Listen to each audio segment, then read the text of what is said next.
For me, I grew up not from a religious or Christian background. None of my family were Christian. I didn't grow up reading the Bible. I didn't grow up going to church or anything like that. But for my whole life, since my earliest memory, since I can remember, I've always had a relationship with God. I've always had a bond with God, and I've always felt God's presence ever since I was little. Like, I can remember feeling His presence beside me, especially, you know, in times where I felt really down or lost or scared, that sort of thing. A couple of times through my youth, I did get curious and ask to go to church, and my parents, let it be my choice. They never had a problem with it. They weren't Christian or religious themselves, but they didn't try and stop me from following whatever my heart called, whatever was calling me. So my parents always backed whatever we wanted to do in that sense. I wouldn't say my parents don't believe. I do feel both my parents believe, but one of my parents had a negative experience in the past with the religious side of things, which sort of turned them away from that life. And I think my other parent was more just open to believing rather than coming from that kind of background. So, but yeah, anyway. So yeah, my whole life I've had so many times in my life, even as I got older, in my teens, in my early adult years, I would feel God guiding me. I would feel being pulled away from something if it wasn't for me, or basically what I'm saying is God's guidance and presence was always there. I think I mentioned in one of my previous videos that what was lacking for me was a relationship with Jesus, because I didn't realize how important that was. And so I will take that next to where I first encountered Jesus. It was a time in my life when I was struggling and going through a lot, and I was very down. I was, it was just a really dark time in my life, a really bad time. And I remember this one particular night, I was just so broken, so lost. So I think I just had enough, and I was like, where you're just at the end of your rope. I just literally, I just felt like I had nothing left in me to keep going. And I remember I was on my knees just crying, just sobbing, like, I didn't know how to pull myself out of this. And while I was on my knees crying, I heard a voice say to me, "Call my name and I will come for you." And when I first heard it, I knew instantly, without a doubt, who it was. With no doubt. But I thought I was hearing things or going crazy, So I kind of like shook it off, and I was like, okay, I'm just gonna forget I heard that, because I don't want to, I think I'm going crazy right now. So I think I kind of just put it out of my mind, and I was still crying. And then I heard it again. I heard the voice say, "If you call my name, I will come for you." And in that moment, I just knew, I knew that it was my choice, and I knew what I was going to choose, and I knew that it was Jesus. And I don't know why he came for me, because I wasn't seeking him in that moment. In fact, I don't think I'd ever sought him, like, in a way to have a relationship with him, because, like I said, I didn't know him. I didn't know how important that was. I'd never been taught that.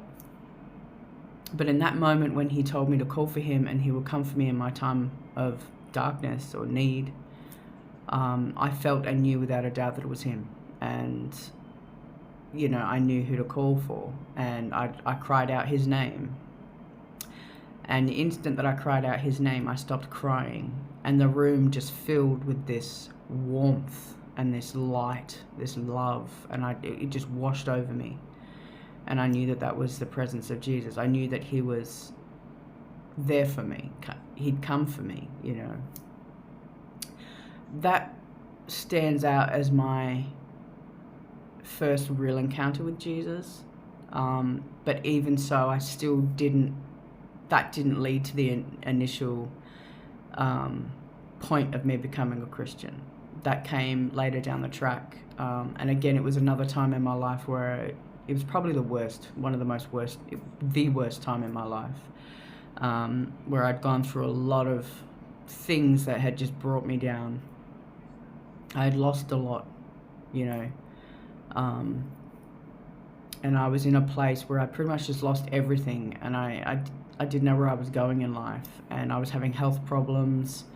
There was just so many things in my life that had just, you know, it was just a mess. And I remember just having this urge to go to church. I kept saying to myself, I need to go to a church. Sorry, I bumped the, sorry. Yeah, I need to go to church. I need to be with God. I need to be with God's people. I just knew I needed to go home. That's all, the only way I can describe it. I knew in my heart and soul that I needed God, and I missed him and yearned for him and wanted him. So the first Sunday that I planned to go to church, I put it off for some reason. I think I walked past, and then I had second thoughts, and I was like, no. You know, and then it was a week later on the next Sunday. By that point, like, I had gotten so down that I just couldn't cope anymore.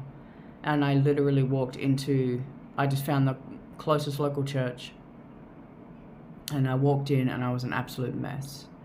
And I was like shaking. I was like just a mess. Like, my life was just in turmoil at that point. And I remember there was an old couple sitting out the front, and when they looked at me, they could see that I was very distressed, you know, shaky, crying. I had tears in my eyes. I was just very, you know, not in a good state. So when I walked up to them, I said to the lady of the old couple, I said, hi, because I wasn't sure if the church was open, like if they were still in service. I didn't want to disrupt anyone or anything like that. But I just said to the lady, is there someone here I could speak to that could pray over me, that could do prayer with me? I feel like I need prayer. And so the lady, she jumped straight into action. She said, yes, of course, come this way. And her and her husband took me into the church. I'd never been to the church before. I didn't know anyone there. And straight away, they rallied around me. Like, just, it was the most beautiful thing I've ever experienced. Like, here I was so broken. Sorry. I felt like I had no one. I felt like there was nowhere to turn. And these people that I didn't even know just scooped me up, took me in. They were all around me. I was just crying. I told them some of the things that was going on, and I was just crying. And I said, I need prayer. Please pray over me. And they got around me in a big circle, and like, just, they're all putting their hands on me. And I remember one of the ladies, she was just gently, you know, just gently putting a hand on me, and it was just so loving. And I felt protected and loved and at peace. And it was just, you know, I felt better. I still, you know, I was still at my worst, but I knew it was a good thing. And the prayer, they prayed over me so powerful. Like, I knew it would be a turning point. I really felt it would be a turning point. And then I asked him if I could come back the following Sunday, and they said, of course, you're more than welcome. You're always welcome. So I've been to other churches since, but that church, that initial church, that's my church. You know, that's what I class as my church. I've been to so many other churches, and I don't know what it is. That's my home, in that church, that particular church. It's just the way they are and the way they worship, and it's just, you know, I guess we all have that church that feels like home, or, you know, that body of Christ that feels like home. And then that's where I started learning about the importance of a relationship with Jesus.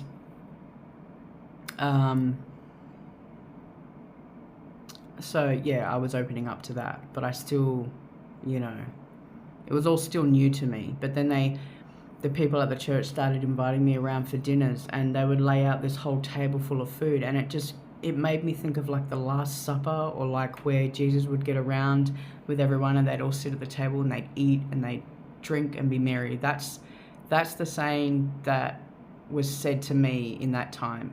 Eat, drink, and be merry. I think God was trying to wrap a protection around me and just give me time to heal. And because I'd prayed to God for family and a home, even if that was spiritual, because I just felt so lost and so lonely, and so I felt like I had nothing around me, no support, no. So these people, they took me in like a family member, and they brought me around to their home every week, and we had a big dinner together, and I spent Christmas with them, and we did things in the church, and it was just amazing. Like it changed my life. That was the turning point for me. And that was about maybe over 3 years ago. That's when my journey started of committing myself to being a Christian. And that's where my relationship started with Jesus, and it has only grown stronger ever since. And I would say probably about the last 9 months, I've been fully committed, like where I've fully given my life over to, over to God, to Jesus. So, like I said, it's been over the last 3 years since I've chose to become a Christian, but I feel like I'm more committed and probably around the most part of the last year. So I am a new Christian. I've always had a connection with God, but yes, in the sense of a Christian, I am a new Christian.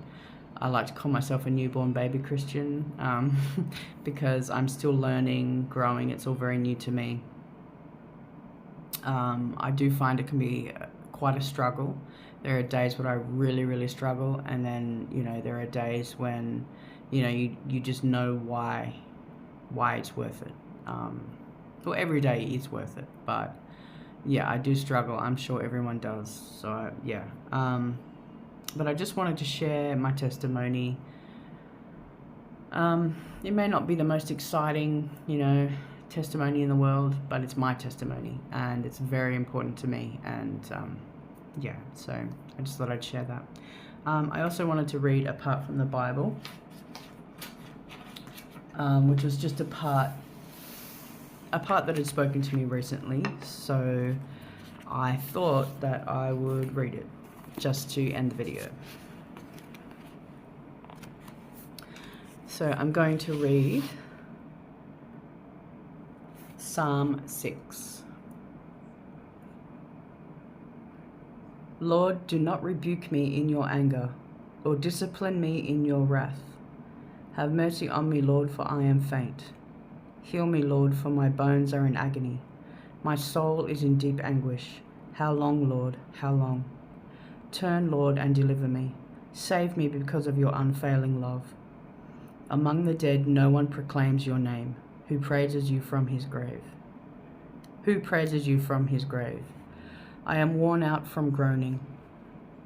All night long I flood my bed with weeping and drench my couch with tears. My eyes grow weak with sorrow. They fail because of all my foes. Away from me, all you who do evil. For the Lord has heard my weeping. The Lord has heard my cry for mercy. The Lord accepts my prayer. All my enemies will be overwhelmed with shame and anguish. They will turn back and suddenly be put to shame. So, I was reading Psalms recently, and that one really spoke to me. I think I've been thinking a lot lately about my journey and my relationship with Jesus, and how he saved me, not only on the cross, but many other times. And that night when I was on my knees crying, he saved me again. So Jesus can save you more times than once. He has saved me more times than once, and he saves me from drowning. That's how it feels. I feel like when I'm drowning, he reaches in that hand and pulls me out, and he is good. And I think that's why that Psalms verse really spoke to me, because, when you're sad, when you're low, when you're broken, Jesus is there, and Jesus saves. Like I said, not just on the cross. He saved me more times than just that. He's everything. So, okay, so I will leave it there because this video has run quite long. I do apologize for the moments during the video where I've bumped the stand that my phone is on. It makes the stand go wobbly, and you'll probably see my phone shaking. So I do apologize for that. I'm not experienced in all this video making. I'm not a big social media presence or anything like that. I'm just a normal, humble girl doing as God has asked me to do, and share the word. But tonight I wanted to share my testimony, and just share the Psalms verse that I felt spoke to me in relation to that. So yeah, I want to thank you for joining me and for listening, and I hope it's brought blessings, and that's really all. So I'll leave it at that, and I will see you on the next video. Okay, thank you. God bless you. Bye.